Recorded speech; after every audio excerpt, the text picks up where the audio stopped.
গুৱাহাটী উচ্চ ন্যায়ালয়ত মুখ ঠেকেচা খোৱাৰ পাছত বেংক একাউণ্ট সকলো ফ্ৰিজ হৈ থকাৰ পাছতো ধনৰ বলেৰে উচ্চতম ন্যায়ালয়ৰ দ্বাৰস্থ হৈছিল চতুৰ শ্যামকানু। কিজানি উচ্চতম ন্যায়ালয়ে প্ৰশস্ত কৰি দিয়েই মুকলি আকাশৰ তললৈ অহাৰ পথ। সোমবাৰে দিল্লীত আছিল উচ্চতম ন্যায়ালয়ৰ শুনানিৰ পূৰ্বে জুবিন গাৰ্গৰ ভগ্নী পামী বৰঠাকুৰে কৈছিল, শ্যামকানু মহন্ত, সিদ্ধাৰ্থ শৰ্মাৰ দৰে গুৰুতৰ অপৰাধীয়ে উচ্চতম ন্যায়ালয়ত আবেদন কৰি শুনানিৰ বাবে আগবাঢ়িছে।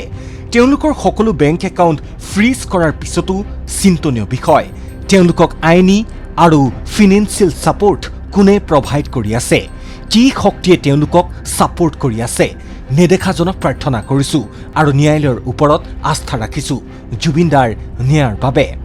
আৰু ইয়াৰ পাছত ভবামতি উচ্চতম ন্যায়ালয়ত জামিন নাপালে জুবিন গাৰ্গৰ হত্যাৰ গোচৰৰ মূল অভিযুক্ত শ্যামকানু মহন্তই। 5 অক্টোবৰত পুনৰ জামিন আবেদনৰ শুনানিৰ দিন ধাৰ্য কৰিছে উচ্চতম ন্যায়ালয়ে। জুবিন গাৰ্গৰ হত্যাৰ অভিযুক্ত শ্যামকানু মহন্তৰ জামিন লাভ নকৰাৰ পিছতেই পুনৰ প্ৰতিক্ৰিয়া প্ৰকাশ কৰি জুবিন গাৰ্গৰ ভগ্নী ডক্টৰ পামী বৰঠাকুৰে ছ'চিয়েল মিডিয়া যোগে ক'লে, উচ্চতম ন্যায়ালয়ে শ্যামকানু মহন্তৰ জামিন আবেদন নাকচ কৰিলে অসমবাসীৰ প্ৰাৰ্থনাৰ ফল। #Justice for Zubeen Garg. ন্যায়াধীশ BV নাগৰত্ন আৰু ন্যায়াধীশ R মহাদেৱনৰ বিচাৰপীঠে SLP CRL নং 11523/2026 গোচৰটোত আবেদনকাৰী আৰু ৰাজ্য চৰকাৰৰ যুক্তি মনোযোগেৰে গ্ৰহণ কৰে। ৰাজ্য চৰকাৰে আদালতক অৱগত কৰায় যে গোচৰটোৰ বিচাৰ প্ৰক্ৰিয়া দ্ৰুত গতিত চলি আছে। 14 আগষ্টলৈকে মুঠ 394 গৰাকী সাক্ষীৰ ভিতৰত 94 গৰাকীৰ সাক্ষ্য গ্ৰহণ সম্পূৰ্ণ হৈছে। আবেদনকাৰী পক্ষৰ অধিবক্তাই যুক্তি দৰ্শায় যে ছিংগাপুৰৰ পৰা আহিবলগীয়া মূল তথা গুৰুত্বপূৰ্ণ সাক্ষীসকলৰ সাক্ষ্য এতিয়ালৈকে গ্ৰহণ কৰা হোৱা নাই।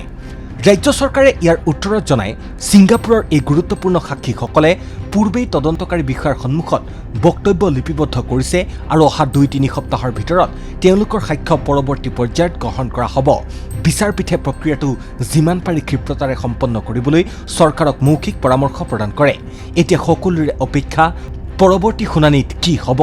জেলৰ আন্ধাৰ কোঠৰীৰ পৰা মুকলি আকাশৰ তললৈ অহাৰ পথ প্ৰশস্ত হ'ব নেকি শ্যামকানু মহন্তৰ?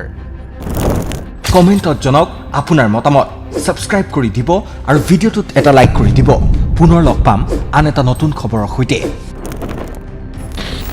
যদি আপুনি নতুনকৈ আমাৰ চেনেলটো চাবলৈ আৰম্ভ কৰিছে তেনেহ'লে এনেধৰণৰ খবৰৰ বাবে ছাবস্ক্ৰাইব কৰি দিব আৰু ভিডিঅ'টোত এটা লাইক কৰি দিব।